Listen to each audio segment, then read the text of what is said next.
پھر فرمایا اما یبلغن عندک الکبر، اگر ان میں سے تمہارے پاس کوئی بڑھاپے کی عمر کو پہنچ جائے، یعنی پہلے تم والدین کے پاس تھے، تم ان کے محتاج تھے، اب بڑھاپے اور کمزوری کی وجہ سے وہ تمہارے پاس آ گئے اور وہ تمہارے محتاج ہو گئے، تمہارے ضرورت مند ہو گئے، تو ایسی صورت میں جب وہ تمہارے پاس رہتے ہیں تو پھر کیا نہ کرو، فلا تقل لہما اف، ان سے اف تک مت کہو۔ اف سے مراد ہر وہ کلام ہے جو سخت ہو، سختی سے بات کرنا، یا قبیح ہو، ناپسندیدہ ہو، برا ہو۔ اصل میں اف ہر گندی اور قابل نفرت چیز کو کہتے ہیں، گندی اور قابل نفرت چیز اف۔ عربوں میں اف اور تف، اف ناخنوں کی میل کو کہتے ہیں، اور تف وہ حقیر چیز جو زمین سے آپ اٹھاتے ہیں، یعنی بالکل بیکار سی۔ تو والدین کے لیے اف اور تف کا لفظ استعمال نہیں کر سکتے۔ تو محاورے میں کسی بری چیز سے اظہار نفرت کے لیے اف کا لفظ بولا جاتا ہے۔ یہ ایسا کلمہ ہے جس میں بیزاری اور اکتاہٹ پائی جاتی۔ اف یعنی انسان اپنی بیزاری دکھاتا ہے اور اکتاہٹ دکھاتا ہے، تو ایسا کرنا منع ہے۔ یعنی اکتاہٹ کا ہلکا سا کلمہ جس میں 2 حرف ہیں، اف، وہ بھی نہ کہو۔ کہاں یہ کہ بڑے بڑے سینٹینسز اور بڑی بڑی سپیچز ان کے سامنے کر ڈالو کہ جس میں سخت الفاظ سے ان کے ساتھ تم بات کر رہے ہو۔ وَلَا تَنْهَرْهُمَا، اور ان کو جھڑکو بھی نہیں۔ نہر کہتے ہیں سختی سے جھڑکنے کو، یعنی ان کو ڈانٹ نہیں سکتے، یعنی کسی ایسے کام میں ان کے ساتھ ڈانٹ کے بات مت کرو جو تمہیں پسند نہیں۔ نہ دل میں بیزاری آئے، نہ زبان سے بیزاری کا اظہار ہو، اور نہ ہی رویے میں بیزاری ہو۔ اف دل کی بیزاری کا زبان سے کلمہ ادا کرنا ہے، اور تنہر کا مطلب یہ ہے کہ ڈانٹ ڈپٹ کرنا۔ تو ایک طرف حکم کیا دیا گیا کہ احسان کرو، اور دوسری طرف یہ کہ احسان کرتے ہوئے، نیکی کرتے ہوئے جب تھک جاؤ یا کوئی ایسی بات والدین کی طرف سے تمہارے سامنے آ رہی ہے جس سے تم بیزار ہوتے ہو، تو اس بیزاری کا اظہار بھی نہ کرو، نہ زبان سے اور نہ رویے سے، بلکہ ہمیشہ سعادت مند اولاد کی طرح ان سے معاملہ کرو۔ وَقُلْ لَهُمَا قَوْلًا كَرِيمًا، اور ان کے ساتھ بہت اچھی بات کرو، سب سے زیادہ نرم، دھیمی، جس میں ادب ہو، حیا ہو، وقار ہو، یعنی ریسپیکٹفل مینر میں ان کے ساتھ بات کرو، عزت کے ساتھ بات کرو۔ مجاہد کہتے ہیں کہ تم ان کا نام نہ پکارو، یعنی ان کا نام نہ لو، بلکہ اگر کبھی ذکر کرنا ہو تو ان کی کنیت سے، یا اگر سامنے بلا رہے ہیں تو اے ابا جان یا اے امی جان، یا جو بھی کسی معاشرے یا کلچر میں رائج ہے وہ لفظ جس میں ادب اور احترام موجود ہو۔ اسی طرح ایک قول یہ ہے قولاً کریمہ سے کہ جس طرح بچپن میں وہ تمہارے پیشاب پخانہ کو صاف کرتے وقت کوئی کراہت محسوس نہیں کرتے تھے، تمہارے پیمپر چینج کرتے، اور ایک وقت تھا جب پیمپر بھی نہیں ہوتے تھے، بچے کپڑے بھی خراب کر دیتے تھے اور بھی طرح طرح سے اپنی غلاظت پھیلا دیتے تھے، تو والدین بغیر کسی نفرت کے اور بغیر منہ بنائے اور بغیر کسی بیزاری کا اظہار کیے تمہاری ساری نجاست دھوتے رہے، صاف ستھرا کرتے رہے تمہیں، بلکہ محبت سے پیش آتے رہے۔ اب تم بھی ان سے وہی سلوک کرو کہ اگر تمہیں اب ان کی کوئی نجاست صاف کرنی پڑے، انہیں نہلانا پڑے، یا ان کے رال صاف کرنے پڑے، یا ان کے جسم سے نکلنے والی کسی اور گندگی کو صاف کرنا پڑے، تو اس میں بیزاری کا اظہار نہ کرو، بلکہ ان کا جو کام بھی کرو محبت کے ساتھ کرو۔ پھر فرمایا وَاخْفِضْ لَهُمَا جَنَاحَ الذُّلِّ مِنَ الرَّحْمَةِ، کہ ان کے لیے رحمت کے ساتھ عاجزی کے پر جھکا لو۔ جناح کہتے ہیں پرندے کے پر کو، یا اس کا جو بازو ہوتا ہے اس کے لیے استعمال ہوتا ہے۔ آپ نے دیکھا ہوگا کہ مرغی جب کوئی خطرہ محسوس کرتی ہے تو وہ اپنے پروں کو کیا کرتی ہے، پھیلا دیتی ہے، اور اپنے بچوں کو اپنے پروں کے نیچے کر کے چھپا لیتی ہے۔ یہ ہے جناح الذل، یعنی اس میں کیا کرتی ہے، پر تو ویسے اوپر ہوتا ہے نا، تو پھر جو پھیلا کے تو اس کو نیچے لے جاتی، جھکا دیتی ہے اپنے پر۔ تو تم بھی اسی طرح ان کو پروٹیکٹ کرو، یعنی جب پرندہ اپنے بچوں کی حفاظت کے لیے پروں کو سمیٹتا ہے اور نیچے کرتا ہے، جھکاتا ہے، تو تم بھی اسی طرح ان کے آگے جھکو، ان کے ساتھ اچھا معاملہ کرو، شفقت کا معاملہ، اور ان کی اسی طرح کفالت کرو جیسے انہوں نے تمہاری کفالت کی جب تم چھوٹے تھے۔ اور دوسرا عمومی معنی یہی ہے کہ جب بھی ان سے بات کرو، معاملہ کرو، تو عاجزی اور انکساری کے ساتھ کرو۔ آپ نے دیکھا ہوگا کہ پرندہ جب اڑنا چاہتا ہے، بلند ہونا چاہتا ہے، تو پھر بھی وہ اپنے پر پھیلاتا ہے، اور جب نیچے اترتا ہے تو پروں کو نیچے کر لیتا ہے۔ تو یعنی ماں باپ کے سامنے اونچے نہ ہو بلکہ نیچے رہو، یعنی بازو پست رکھو، تواضع اور عاجزی کے ساتھ ان کے سامنے بیٹھو، بات کرو۔ اور اس میں اس بات کی طرف بھی اشارہ ہے کہ جس قدر کوئی اپنے والدین کے لیے عاجزی اختیار کرے گا اللہ تعالیٰ اس کو اتنی ہی بلندی عطا کرے گا. وَقُلْ رَبِّ ارْحَمْهُمَا، اور آپ کہیے کہ اے میرے رب ان دونوں پہ رحم فرما. رحمت کے لفظ میں دین اور دنیا کی تمام برکات شامل ہیں، دین اور دنیا کی ساری برکتیں شامل ہیں. رب ارحمہما کما ربیانی صغیرا، جیسے انہوں نے مجھے بچپن میں پالا تھا، یعنی اے اللہ ان پر ایسی رحمت کر جیسے انہوں نے مجھ پر رحمت کی تھی.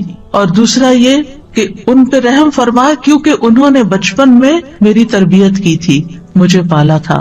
یہاں انسان کو اس کی بچپن کی حالت یاد کرائی گئی ہے، کیونکہ انسان جب بچہ ہوتا ہے تو انتہائی ڈیپینڈنٹ ہوتا ہے، اپنا کوئی کام خود نہیں کر سکتا، اپنے جذبات کا اظہار بھی زبان سے نہیں کر سکتا.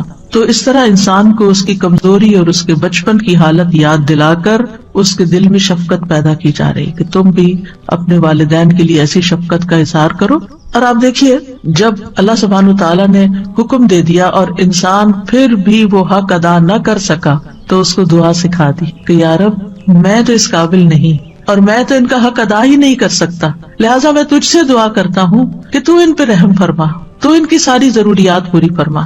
اور یہ حقیقت ہے کہ ہم خود کچھ بھی کر لیں، جو ماں نے تکلیفیں اٹھائی ہماری پیدائش کے وقت ہمارے دنیا میں لانے کے لیے، ہم تو ایک حصہ بھی اس کا حق ادا نہیں کر سکتے. پھر جب ولادت کے دوران ایک ایک کانٹریکشن ماں نے لی، ایک ایک پین جو برداشت کی، وہ ہم ساری زندگی بھی خدمت کریں تو اس درد کو ہم محسوس نہیں کر سکتے اور اس کا بدلہ نہیں چکا سکتے. پھر اس کے بعد جو دودھ پلایا اور جو ہماری نجاست صاف کی اور راتوں کو ہمارے لیے جاگ جاگ کر ہماری خدمت کی اور ہمارے لیے دعائیں کی، خود بھوکے رہ کے ہمیں کھلایا، ساری ضروریات ہماری پوری کی.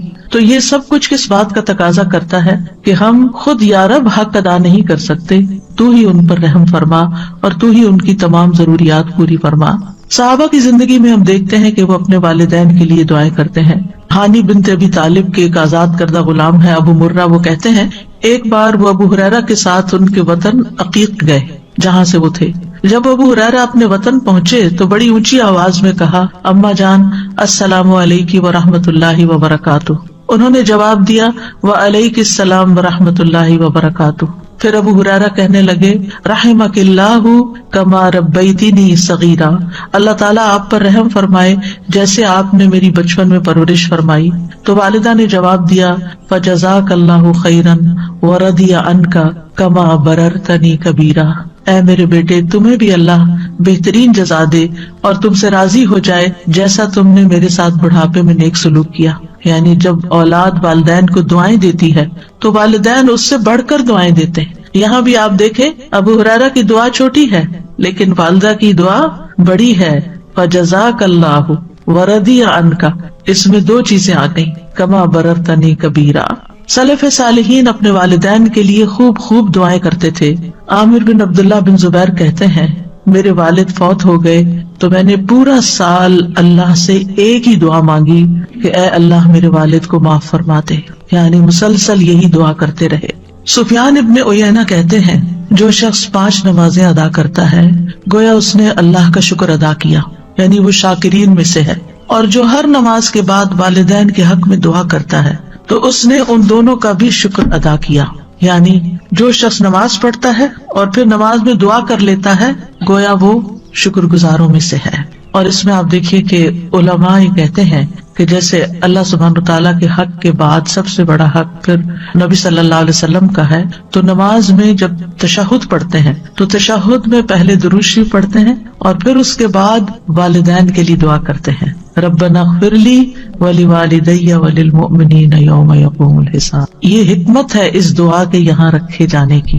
ہر بچے کو جیسے نماز سکھائی جاتی ہے اس کو یہ دعا بھی سکھائی جاتی ہے کہ ویسے تو ہم عام طور پر دعا کرنا بھول جاتے ہیں لیکن جو بچہ نماز پڑھتا ہوگا وہ ہر صورت یہ دعا کرے گا ہی کرے گا. اور اس طرح اولاد کی دعاؤں میں ماں باپ ہمیشہ جب تک وہ زندہ ہیں شامل رہیں گے، چاہے والدین زندہ ہیں یا والدین فوت ہو چکے ہیں. ہر 2 صورت میں والدین کے لیے دعا کرنی چاہیے. ان کی اگر کوئی سختی یا ان سے کسی قسم کی کوئی ناگوار صورتحال زندگی میں پیش بھی آئی تو بھی والدین اس بات کے حقدار ہیں کہ ان کے لیے دعائیں کی جاتی رہیں.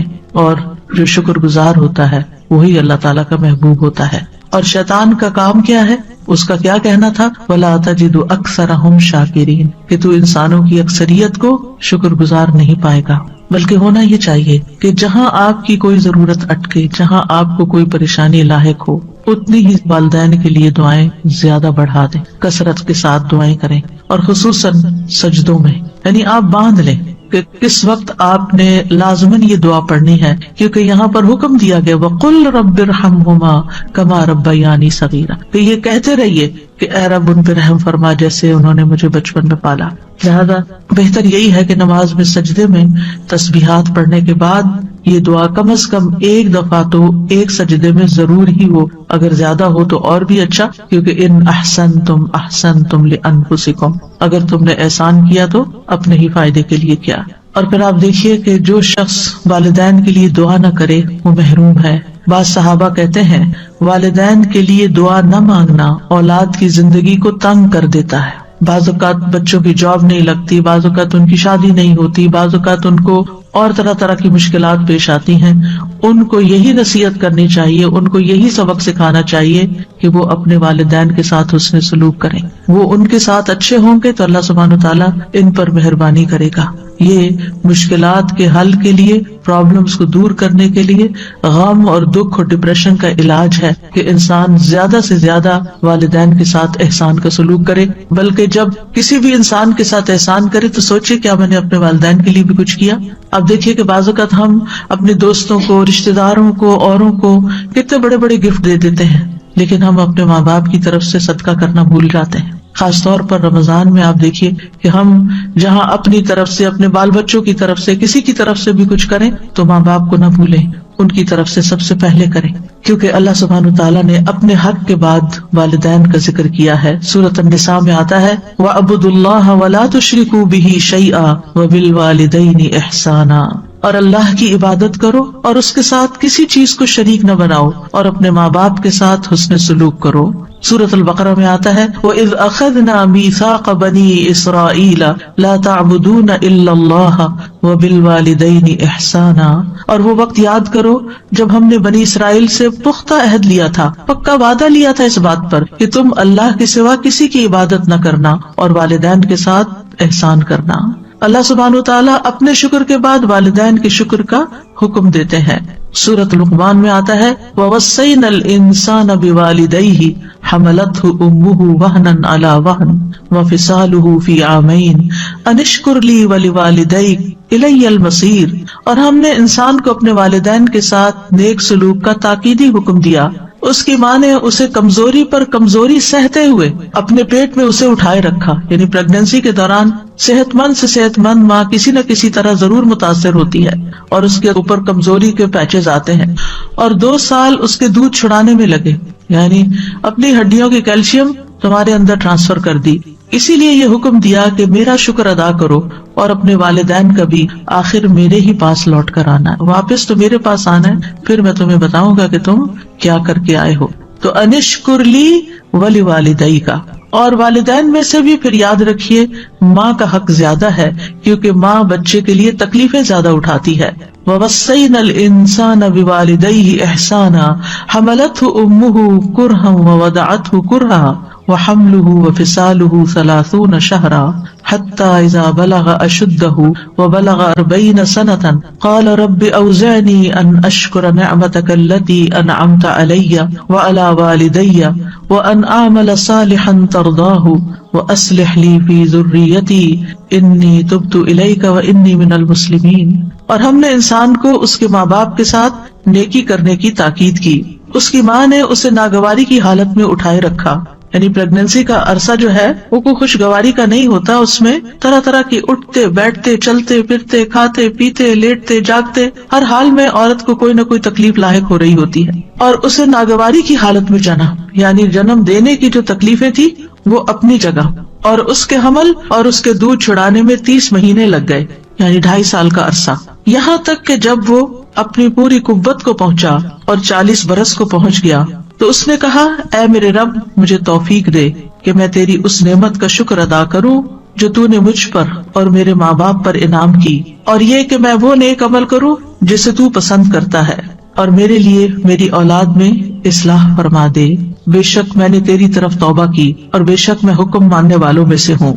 اور اس میں آپ دیکھیے کہ جب ایک بچہ اس طریقے سے اپنے والدین کا شکر ادا کرتا ہے اور اس کے لیے دعا کرتا ہے کہ اللہ مجھے توفیق دے کہ میں یہ کر سکوں، کیونکہ اللہ کی توفیق کے بغیر کوئی کام نہیں ہو سکتا، اور پھر نیک عمل کی دعا کرتا ہے اور اپنی اولاد کی اصلاح کی دعا بھی کرتا ہے اور توبہ کرتا ہے اور اللہ کا حکم ماننے کا عہد کرتا ہے، تو پھر اللہ تعالیٰ کیا فرماتے ہیں؟ اللہ تعالیٰ فرماتے ہیں اولئک الذین نتقبل عنہم احسن ما عملوا، یہ ہیں وہ لوگ جن سے ہم ان کے اچھے عمل قبول کر لیں گے، یعنی انہوں نے جو بہترین عمل کیے وہ عمل ہم قبول کریں گے۔ ہم سب کو اس بات کی فکر ہوتی ہے کہ ہماری نیکیاں پتہ نہیں قبول ہوتی ہیں یا نہیں۔ جو ماں باپ کے ساتھ نیک سلوک کرنے والا ہے ان کے لیے اللہ تعالیٰ کا وعدہ، یہ سورۃ الاحقاف کی آیت نمبر 15 اور 16 ہے کہ اللہ تعالیٰ ان کے نیک اعمال کو قبول کر لے گا۔ وَنَتَجَاوَزُ عَنْ سَيِّئَاتِهِمْ فِي أَصْحَابِ الْجَنَّةِ، اور ہم ان کی خطاؤں سے درگزر کر دیں گے۔ ایسے لوگ جن کی یہ صفات ہوں، جن کی یہ ٹریٹس ہوں، ان کی خطائیں ہم دور کر دیں گے۔ فی اصحاب الجنہ، وہ جنت والوں میں ہوں گے، جنت کے ساتھیوں میں سے ہوں گے۔ وعد الصدق، سچا وعدہ ہے اللہ کا، اس میں کوئی شک نہیں۔ الذی کانوا یوعدون، وہ جس کا وہ وعدہ کیے جاتے ہیں۔ اور پھر اس کے برعکس والذی قال لوالدیہ اف لکما، وہ بچہ جو اپنے ماں باپ کو اف کہتا ہے اور کہتا ہے اتعداننی ان اخرج، تم مجھے دھمکیاں دیتے ہو کہ میں دوبارہ مرنے کے بعد نکالا جاؤں گا۔ وقد خلت القرون من قبلی، مجھ سے پہلے بھی بہت سی قومیں گزر چکی۔ وہما یستغیثان اللہ ویلک آمن، اور وہ دونوں ماں باپ اپنے بچے کے لیے فریادیں کرتے ہیں، ویلک آمن، تیرا ناس ہو ایمان لیا، تیرا ناس ایمان لیا، ان وعد اللہ حق، بے شک اللہ کا وعدہ سچا ہے۔ فیقول ما ھذا الا اساطیر الاولین، تو وہ کہتا ہے یہ سب دین کی باتیں، قرآن کی باتیں، پہلوں کی کہانیاں ہیں، تم مجھے کس بات کی دھمکی دیتے ہو؟ دنیا میں ایسا ہی ہوتا چلا ہے۔ تو یہ دو کردار ہیں، اور آج اب معاشرے کے اندر، خود مسلمان گھرانوں کے اندر یہ دونوں کردار نظر آتے ہیں۔ ایک طرف اطاعت گزار بچے ہیں، فرما بردار بچے ہیں، احسان کرنے والے، نیک سلوک کرنے والے، ماں باپ کے لیے دعائیں کرنے والے، اور دوسری طرف وہ جو ماں باپ کی ہر نصیحت کو مذاق میں اڑانے والے اور اسے پرانی کہانیاں بتانے والے اور ایمان سے بھی نکل جانے والے۔ اللہ تعالیٰ ایسے لوگوں کے بارے میں کیا فرماتے ہیں؟ اولئک الذین حق علیہم القول فی امم، ان امتوں میں سے جن کی وہ بات کر رہا ہے، ان امتوں میں، ان سارے لوگوں میں سے ان پر بات حق ہو گئی جو ان سے پہلے گزری امتیں، من الجن والانس، جنوں اور انسانوں کی، انہم کانوا خاسرین، کہ یہ سب لوگ خسارہ پانے والے تھے۔ یعنی جنہوں نے بھی یہ رویہ اختیار کیا ماں باپ کے ساتھ، انہوں نے بس خسارہ ہی اٹھایا، ان کی نہ دنیا بنی اور نہ آخرت بنی۔ یہاں پر ہم دیکھتے ہیں کہ خصوصاً چونکہ ماں کا ذکر ہے تو اس پر حدیث میں آتا ہے، رسول اللہ صلی اللہ علیہ وسلم نے فرمایا، بے شک اللہ تمہیں تمہاری ماؤں کے ساتھ حسن سلوک کی وصیت فرماتا ہے، پھر تمہیں تمہاری ماؤں کے بارے میں وصیت فرماتا ہے، پھر تمہیں تمہارے باپوں کے بارے میں وصیت کرتا ہے، پھر تمہیں قریب سے قریب تر کے بارے میں وصیت کرتا ہے، اس کے بعد باقی رشتہ داروں کا اور باقی لوگوں کا حق آتا ہے، پہلے ماں کا، پھر باپ کا، اور پھر باقی رشتوں کا۔ ایک اور روایت کے اندر جو سنن نبی داؤد کی ہے کہ ایک شخص نے عرض کیا، اے اللہ کے رسول، میں کس کے ساتھ نیکی کروں، کس کے ساتھ حسن سلوک کروں؟ آپ نے فرمایا اپنی ماں کے ساتھ، پھر اپنی ماں کے ساتھ، پھر اپنی ماں کے ساتھ، پھر اپنے باپ کے ساتھ، پھر قرابت داری میں جو زیادہ قریب ہوں۔ تو واضح طور پر بتا دیا گیا کہ انسان کے حسن سلوک کا سب سے زیادہ مستحق کون ہے۔ جب انسانوں کے ساتھ نیکی کرنے کا خیال آئے تو سب سے پہلے والدین کو یاد کریں، ان کے ساتھ احسان کریں۔ انبیاء علیہ السلام اپنے والدین کے ساتھ کیا سلوک کرتے تھے؟ حضرت یحییٰ کے بارے میں آتا ہے، یا یحییٰ خذ الکتاب بقوہ وآتیناہ الحکم صبیا وحنانا من لدنا وزکاۃ وکان تقیا وبرا بوالدیہ ولم یکن جبارا عصیا۔ یہ اللہ سبحانہ وتعالیٰ کی تعریف ہے یحییٰ علیہ السلام کے بارے میں۔ اللہ تعالیٰ نے ان کو حکم دیا، اے یحییٰ کتاب پر مضبوطی سے عمل پیرا ہو جاؤ، اور ہم نے اسے بچپن میں ہی قوت فیصلہ عطا کر دی تھی، ہم نے اسے اپنی مہربانی سے نرم دل اور پاک سیرت بنایا، اور وہ پرہیزگار تھا. وہ اپنے والدین سے ہمیشہ اچھا سلوک کرتا. ان کے والدین کتنی عمر کے تھے؟ بہت بزرگ. حضرت زکریا علیہ السلام انتہائی بوڑھے ہو گئے تھے اور والدہ بھی بہت بوڑھی تھی جب وہ پیدا ہوئے. تو آپ سوچئے کہ ایک بچہ جس نے پیدا ہوتا ہی بوڑھے والدین دیکھے، اس کے لیے تو زندگی کی وہ بہاریں گزر گئی نا جو والدین کی جوانی کی ہوتی. تو پھر بھی وہ اپنے والدین کے اس بڑھاپے پر پریشان نہیں ہے. وہ ہمیشہ اپنے والدین سے اچھا سلوک کرتے اور کسی وقت بھی جابر اور نافرمان نہ ہوئے. وَلَمْ يَكُنْ جَبَّارًا عَصِيًّا، کبھی نافرمانی نہیں کی. ہم میں سے کون کہہ سکتا ہے کہ ہم نے اپنے ماں باپ کی کوئی بات نہیں ٹالی؟ مانی کون سی اور کتنی ٹالی، کتنی کا انکار کر دیا. عیسیٰ علیہ السلام کی صفت میں آتا ہے وَبَرًّا بِوَالِدَتِي وَلَمْ يَجْعَلْنِي جَبَّارًا شَقِيًّا، اور میں اپنی والدہ سے بہتر سلوک کرتا رہوں اور اس نے مجھے جابر اور بدبخت نہیں بنایا. یاد رکھیے ماں کے ساتھ نیکی جہاد سے زیادہ اہم ہے. معاویہ بن جاہمہ کہتے ہیں میں نے رسول اللہ صلی اللہ علیہ وسلم کی خدمت میں حاضر ہو کر عرض کیا، اے اللہ کے رسول، میں آپ کے ساتھ مل کر جہاد کرنا چاہتا ہوں. ابتغی بذالک وجہ اللہ والدار الاخرہ، اس سے میرا مقصد اللہ کا چہرہ ہے اور آخرت کا گھر ہے. رسول اللہ صلی اللہ علیہ وسلم نے فرمایا تیرا بھلا ہو، کیا تیری ماں زندہ ہے؟ میں نے کہا جی ہاں. آپ نے فرمایا واپس جا کر اس کی خدمت کر. پھر میں نے دوسری طرف سے آ کر عرض کیا، اے اللہ کے رسول، میں آپ کے ساتھ مل کر جہاد کرنا چاہتا ہوں. ابتغی بذالک وجہ اللہ والدار الاخرہ. آپ نے فرمایا تیرا بھلا ہو، کیا تیری ماں زندہ ہے؟ میں نے کہا جی ہاں. اے اللہ کے رسول، آپ نے فرمایا واپس جا کے ان کی خدمت کرو. تیسری دفعہ پھر ایسا ہی ہوا تو آپ نے تیسری دفعہ بھی ان کو یہی حکم دیا اور اس کے ساتھ مزید یہ کہا وَيْحَكَ إِلْزَمْ رِجْلَهَا فَثَمَّ الْجَنَّةُ، تیرا بھلا ہو اس کے قدموں میں پڑے رہو، جنت وہی ہے. جنت چاہیے نا، نیکی چاہیے، تو جاؤ ان کی خدمت کرو. والدین سے حسن سلوک سب سے افضل عمل ہے. رسول اللہ صلی اللہ علیہ وسلم سے پوچھا گیا سب سے افضل عمل کیا ہے؟ آپ نے فرمایا وقت پہ نماز پڑھنا اور والدین کے ساتھ نیک سلوک کرنا، پھر اللہ کے راستے میں جہاد کرنا. یہ ہے ترتیب نیک اعمال کی. بعض لوگ اپنے رشتوں کو بھول جاتے ہیں، والدین کی کیئر ہی نہیں کرتے اور نیکی کے کام کرنے میں دوڑتے پھرتے ہیں. تو سب سے بڑی نیکی چھوڑ کر اس سے اگلے درجے پہ جانا، یہ تو پھر اپنی خواہش کی بات ہے. ایک شخص نے جہاد میں جانے کی نبی صلی اللہ علیہ وسلم سے اجازت مانگی. آپ نے پوچھا کیا تمہارے والدین زندہ ہیں؟ اس نے جواب دیا ہاں. آپ نے فرمایا ففیہما فجاہد، جاؤ ان دونوں میں جہاد کرو، یعنی جاؤ ان کی خدمت کرو، وہاں تمہارا جہاد ہے. کیونکہ بعض سچویشنز ایسی ہوتی ہیں کہ والدین ایسی ضرورت میں ہوتے ہیں کہ ان کی وہ ضرورت کوئی اور پوری ہی نہیں کر سکتا سوائے آپ کے، اور وہ خاص بیسک ضروریات ہوتی، مثلا ان کا کھانا پینا ہے، ان کا علاج معالجہ ہے، ان کی ایسی ضرورت ہے کہ جو آپ ہی نے کرنی ہے. لہٰذا اس خدمت کو کبھی بھی بھلانا نہیں چاہیے. پھر اسی طرح نفل عبادت سے زیادہ والدین کا حق ہے. مثلا اگر والد یا والدہ کرا رہے ہیں اور ان کو کسی دوا کی ضرورت ہے، یہ جسم دبانے کی ضرورت ہے، یہ واش روم لے جانے کی ضرورت ہے بیماری کی حالت میں، اور آپ کے میں نفل پڑھ کے آؤں گی، تو یہ نفل کسی کام کے نہیں پھر آپ کے لیے. اس سے بہتر ہے کہ آپ نفل مؤخر کریں، اور اگر وقت نہیں تو اس وقت کو پہلے اپنی والدہ یا والد کی خدمت میں یا ان کی ضرورت پوری کرنے میں لگائیں.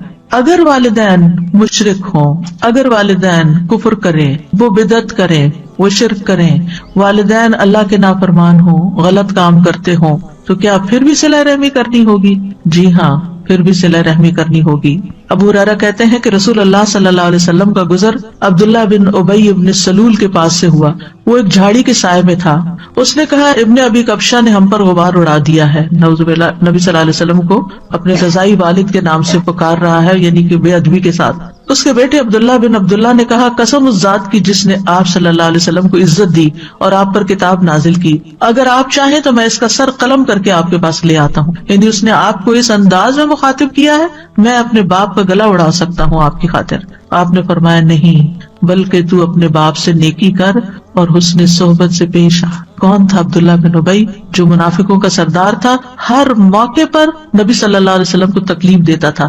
تو کیا آپ اس بات کا فائدہ نہیں اٹھا سکتے کہ اولاد ہی کہہ رہی ہے اس دشمن سے جان چھڑاؤ اور ٹھکانے لگواؤ اس کو؟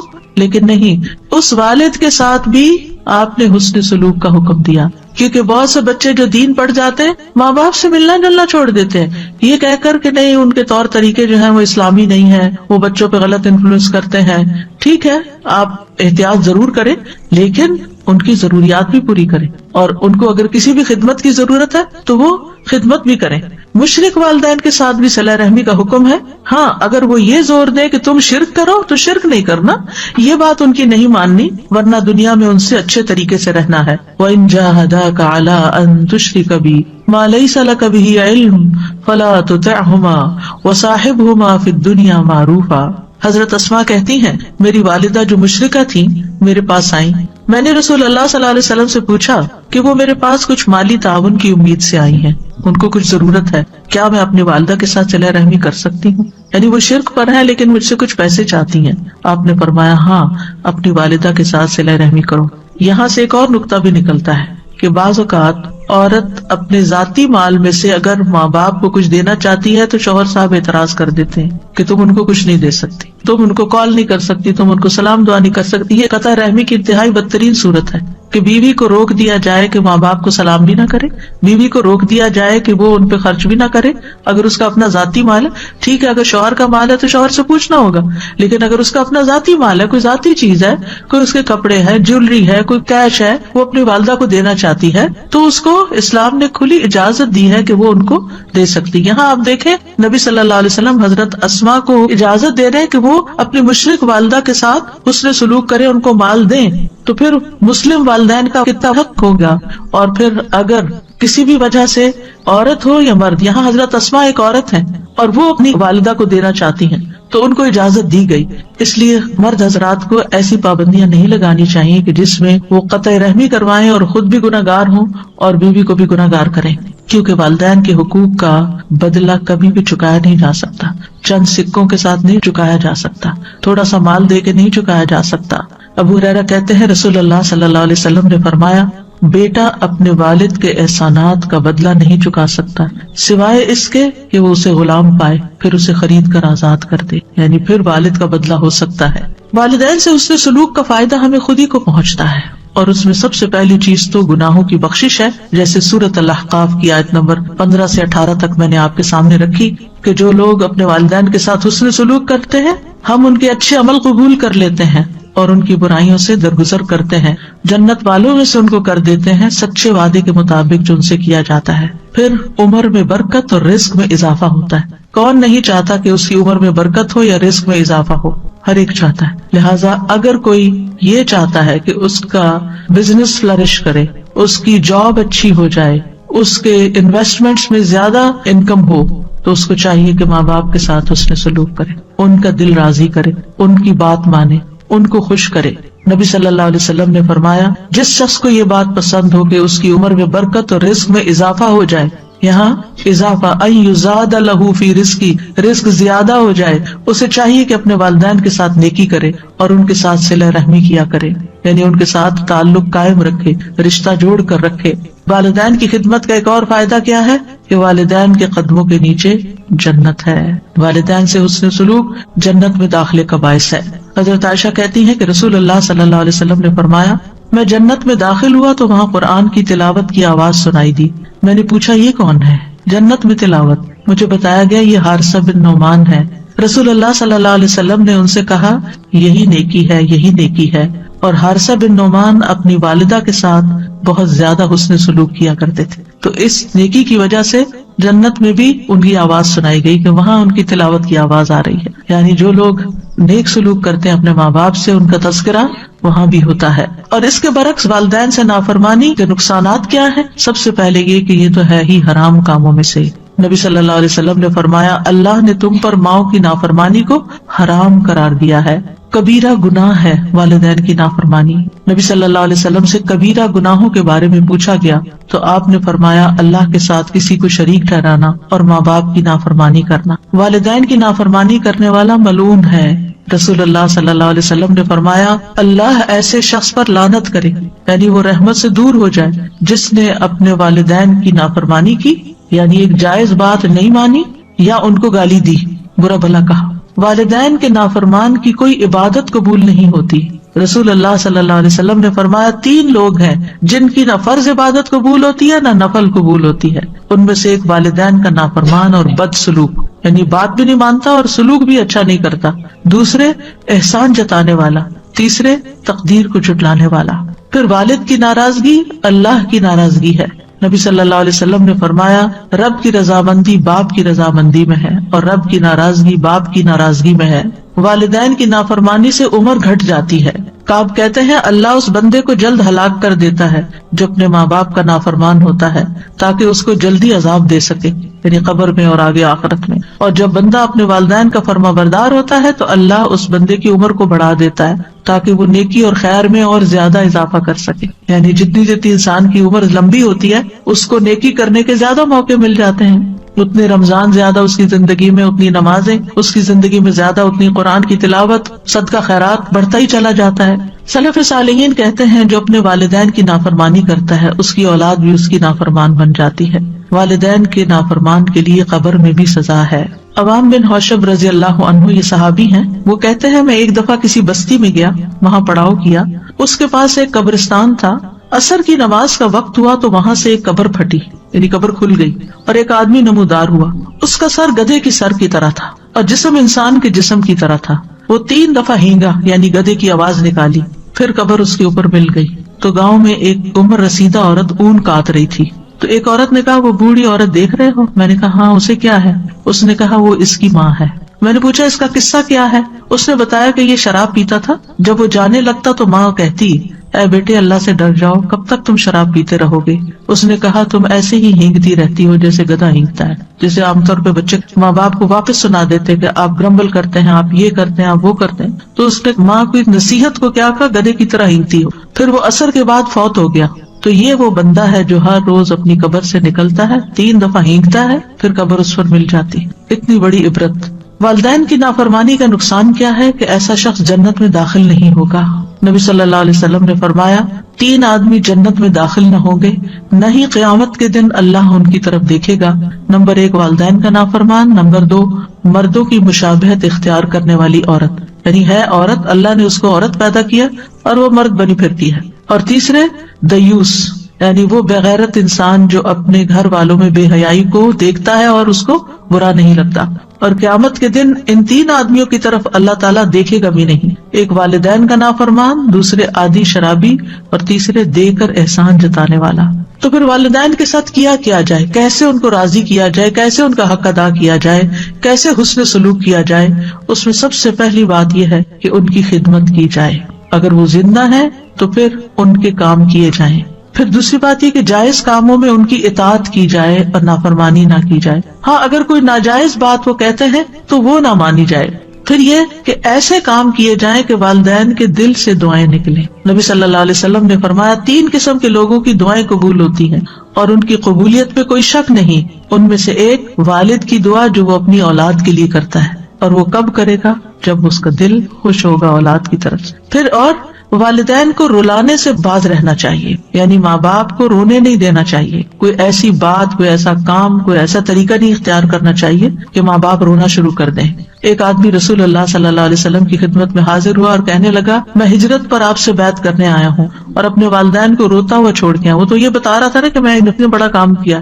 آپ نے فرمایا واپس جاؤ، جیسے تم نے انہیں رلایا اسی طرح انہیں ہنساؤ. پھر اسی طرح والدین سے اگر کوئی غلطی ہو جائے تو ان کو رسوا نہ کیا جائے، ان کی برائیاں نہ کی جائیں. افسوس ان لوگوں پر جو دائیں بائیں ہر طرف اپنے ماں باپ کی شکایتیں کر رہے ہوتے ہیں اور ان کو برا بھلا کہہ رہے ہوتے ہیں. پھر والدین پر خرچ کرنا چاہیے. قرآن مجید میں اللہ تعالیٰ فرماتے سورۃ البقرہ میں 215 یسألونک ماذا ينفقون قل ما انفقتم من خیر فللوالدین والاقربین والیتامى والمساکین وابن السبیل وما تفعلوا من خیر فإن اللہ بہ علیم. وہ آپ سے پوچھتے ہیں کیا چیز خرچ کریں؟ کہو تم خیر میں سے جو بھی خرچ کرو تو وہ ماں باپ اور زیادہ قرابت والوں اور یتیموں اور مسکینوں اور مسافروں کے لیے، اور تم نیکی میں سے جو کچھ بھی کرو گے بے شک اللہ اسے خوب جاننے والا ہے. یعنی جب خرچ کرنے لگو تو پہلے ماں باپ کا حصہ، پہلے ان کی ضروریات دیکھو. اگر وہ ضرورت مند ہے تو پہلے انہیں دو اور پھر کسی اور کو دو. بعض اوقات ہم چیریٹی کے کاموں میں خوب دیتے رہتے ہیں، اس مسکین کو دے رہے ہیں، اس غریب کو دے رہے ہیں، اس فقیر کو دے رہے ہیں، اس کام میں لگا رہے ہیں، اس کام میں لگا رہے ہیں، اور ماں باپ منہ دیکھ رہے ہیں، وہ اپنی ضروریات کے لیے ترس رہے ہیں. اور پھر بعض بچے تو ضد لگا دیتے ہیں وہ فلاں بھائی دینا، میں ہی کیوں دوں؟ نہیں، جتنا ان کو دو گے اس سے زیادہ واپس آئے گا تمہارے پاس. پھر بعض یہ کہتے ہیں ان کے پاس تو آلریڈی بہت کچھ ہے، بھلے ہو پھر بھی ہمارا کام ہے دینا. بعض کہتے ہیں ہم ان کو دیتے ہیں پھر وہ آگے صدقہ کر دیتی ہیں، بھلے صدقہ کرتی رہیں. بعض کہتے ہیں ہم ان کو دیتے ہیں اور وہ فلاں خالہ کو یا فلاں پھپھی کو دے دیتی ہیں جن سے ہماری نہیں بنتی. نہ بنے آپ کی، وہ جس کو چاہے دیں. اس میں ہمیں یہ نہیں دیکھنا چاہیے کہ ہماری پسند یا ہماری چوائس کیا ہے یا ہمیں کیا فائدہ ہو رہا ہے اس سے. ہمیں بس سب سے بڑا فائدہ یہ کہ ہمارے رب کا حکم پورا ہو رہا ہے اور وہ راضی ہو رہا ہے. وہ اس پیسے سے آگے جو بھی کرے، الا یہ کہ اگر آپ سمجھے کہ کسی حرام کام میں لگا رہے ہیں تو وہ اور بات ہے، ورنہ ادروائز اگر آپ صدقہ بھی کرنا چاہتے ہیں تو آپ ان کے ہاتھ میں دیں، آپ صدقہ کیجیے. اور اگر وہ دنیا سے گزر چکے ہیں تو ان کی طرف سے پھر وہ جو زندگی میں آپ ان کو دیتے تھے نا، تو مرنے کے بعد بھی آپ ان کی طرف سے صدقہ کرتے رہیں. کیونکہ زندگی میں تو والدین کے ساتھ بعض اوقات بچے کہتے ہیں کہ چلو ماں باپ ہم سے خوش ہوں گے تو ہمیں بھی کچھ ملے گا، یا اچھا فیل کرتے ہیں. لیکن جب وہ فوت ہو جاتے ہیں اور آنکھوں سے اوجھل ہو جاتے ہیں اور اپنے ہاتھوں سے ان کو دفنا کے آ جاتے ہیں، تو پھر اس وقت ہم آہستہ آہستہ بھولنے لگتے ہیں. نہیں، ان کو تب بھی نہیں بھولنا اور ان کی طرف سے صدقہ خیرات کرتے رہنا ہے. پھر یہ کہ اگر اپنے پاس نہیں تو ایسی صورت میں کمائی کر کے، محنت کر کے ان پہ خرچ کیا جائے. طارق محربی کہتے ہیں ہم مدینہ آئے تو رسول اللہ صلی اللہ علیہ وسلم منبر پر کھڑے لوگوں سے خطاب فرما رہے تھے. آپ فرما رہے تھے دینے والے کا ہاتھ اونچا ہوتا ہے اور سب سے پہلے تم اسے دو جس کی کفالت کے تم ذمہ دار ہو. یعنی اپنے بچوں پر، اولاد پہ خرچ کرو جو ان کی بیسک نیڈز ہیں. اپنی ماں کو دو، اپنے باپ کو دو، اپنی بہن کو دو، اپنے بھائی کو دو، پھر اپنے قریبی رشتہ دار کو دو جو تمہارے قریبی. یہ ترتیب بتا دی گئی، یعنی بیسک نیسیسٹیز گھر کی پوری کر کے، پھر ماں سے شروع کر کے، پھر باپ، پھر بہن، پھر بھائی، پھر قریبی رشتہ دار، اور پھر جو تمہارے آس پاس قریب کے لوگ ہوں. اور اگر نہیں تو محنت کر کے دو.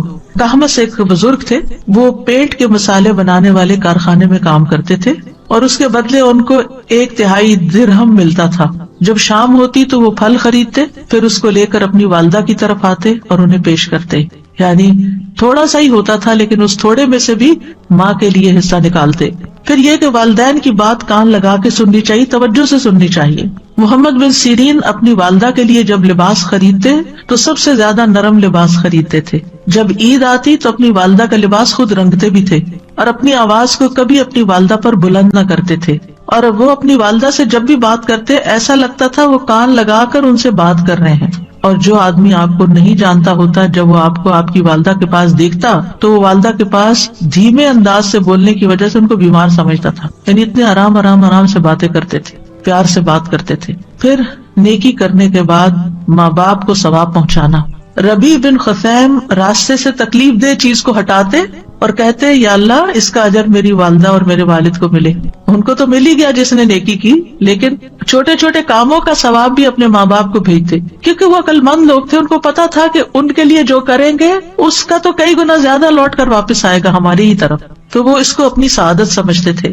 والدین دنیا سے چلے جائیں تو پھر بھی ان کے حقوق ادا کرنے چاہیے. سب سے پہلے تو ان کے لیے دعائیں. رسول اللہ صلی اللہ علیہ وسلم نے فرمایا مرنے کے بعد انسان کے اعمال کا سلسلہ منقطع ہو جاتا ہے سوائے 3 چیزوں کے جن کا ثواب میت کو پہنچتا رہتا ہے. صدقہ جاریہ کہ جو انسان اپنی زندگی میں خود اپنے ہاتھ سے اپنا مال کسی صدقہ جاریہ کے پروجیکٹ میں لگا جائے، جب تک وہ پروجیکٹ چلتا رہتا ہے آپ کو ثواب پہنچتا رہے گا.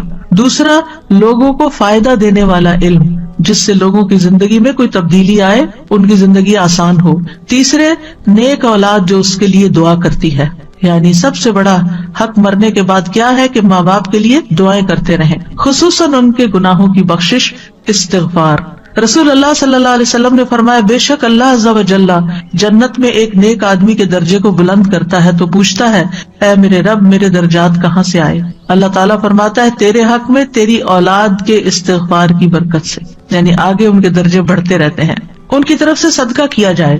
ایک آدمی نے عرض کیا میرے والد فوت ہو گئے اور انہوں نے مال چھوڑا لیکن وصیت نہیں کی، اگر میں ان کی طرف سے صدقہ کروں تو ان کے گناہ معاف ہو جائیں گے؟